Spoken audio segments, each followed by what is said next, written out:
व्यक्तीच्या वर्तनावरनं आपल्याला अंदाज बांधता येतो की घरातली मोठी असेल की लहान असेल. जन्मक्रमाचा आणि आपल्या व्यक्तिमत्वाचा काही संबंध आहे का, हेच मी या व्हिडिओमध्ये आपल्याला सांगणार आहे.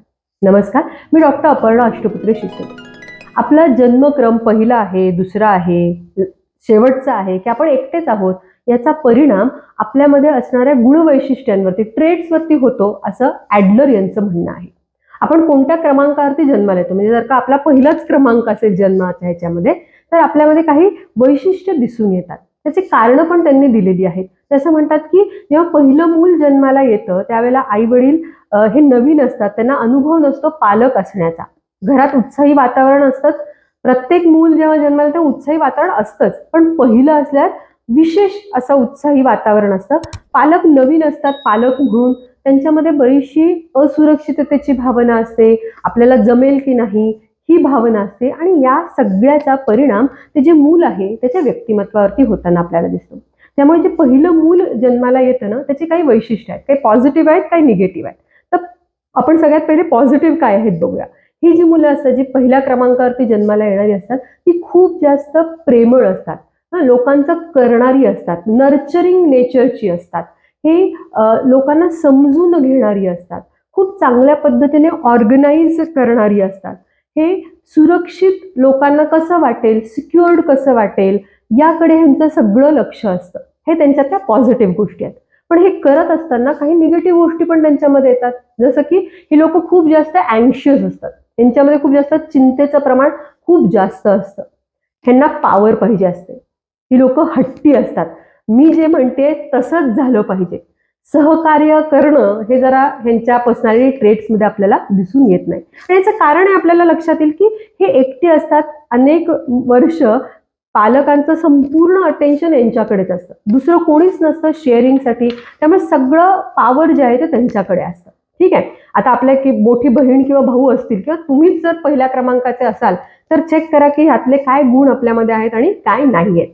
जनरली हे बघायला मिळतं. दुसऱ्या क्रमांकावरती जन्माला येणारं जे मूल आहे ते आपल्याला दिसतं की ते खूप जास्त कोऑपरेटिव्ह असतं, चांगल्या पद्धतीने सहकार्य करणारं असतं. कारण भाऊ किंवा बहीण मोठी असते तर त्यांना ती सवय जन्मल्यापासूनच ती सवय त्यांना असते, त्याच्यामुळे त्यांच्यात ती पॉझिटिव्ह गोष्ट येते. दुसरं जे असतात ही लोक खूप मोटिवेटेड असतात, काही काम करायचं म्हणलं की उत्साही असतात. बघा, दादा किंवा ताई म्हणाली की अरे हे कर, की लगेच पटकन तयार असतात. So they are motivated. आता यात निगेटिव्ह जास्त केव्हा होईल, निगेटिव्ह एकच गोष्ट असते की ते लवकर सोडून देतात किंवा डिप्रेस्ड होऊन जातात, निराश होतात. ह्या एक नकारात्मक गुण त्यांच्यात दिसतो. पण हे जास्त केव्हा होईल, जेव्हा पालकांचं जे वागणं आहे ना त्यामध्ये कंपॅरिझन जास्त आहे, तुलना. जे मोठा भाऊ किंवा बहीण काय करते त्याची तुलना जर लहाण्याशी जर सतत करत गेली तर त्याचा मात्र निगेटिव्ह इम्पॅक्ट त्या 2 क्रमांकाचं जे बाळ आहे त्याच्यावरती, मूल आहे त्याच्यावरती होणार आहे. जर का मोठा भाऊ किंवा बहीण हे अचिव्हर्स असतील, काहीतरी त्यांनी उपलब्धी केली असेल, कुठल्या तरी क्षेत्रात त्यांना काही बक्षिसं मिळाली असतील, तर आपल्याला दिसतं की पालक तुलना करतात आणि मग ते मूल काय करतं 2 क्रमांकाचं, ते कामच करत नाही, ज्यात माझे ताई किंवा दादा आहेत ते कामच मला करायचं नाहीये. सो तुलना जर नाही केली तर ह्यांच्यामधली जी पॉझिटिव्ह ट्रेट्स आहेत ते आपल्याला डॉमिनंट होताना दिसणार. सगळ्यात लहान जे आहे शेंडेफळ, आपल्याला माहिती की थोडेसे जास्त लाडावलेले असतात, पण त्यातही काही पॉझिटिव्ह गोष्टी त्यांच्यामध्ये येतात आणि काही निगेटिव्ह गोष्टी आपल्याला बघायला मिळतात. पॉझिटिव्ह आहे की त्यांचं जे ध्येय असतं हे कायम वास्तववादी असतं, कारण मोठे भाऊ बहीण जे आहेत त्यांचा अनुभव ह्यांनी पाहिलेला असतो आणि त्याच्यामुळे आपल्याला दिसतं की हे जेव्हा ध्येय ठरवतात, काही अचीव्ह करतात, ते खूप जास्त वास्तववादी असतात. निगेटिव्ह काय गोष्टी असतात, हे खूप जास्त लाडावलेले असल्यामुळे हे कायम डिपेंडंट असतात, दुसऱ्यांवरती अवलंबून असतात.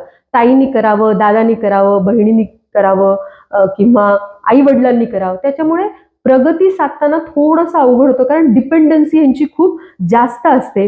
आणि जेव्हा एखादं काम करायचं हे ठरवतात तर त्यांना असं वाटतं मी परफेक्ट आणि बेस्टच केलं पाहिजे, नाही तर मी कामच करणार नाही.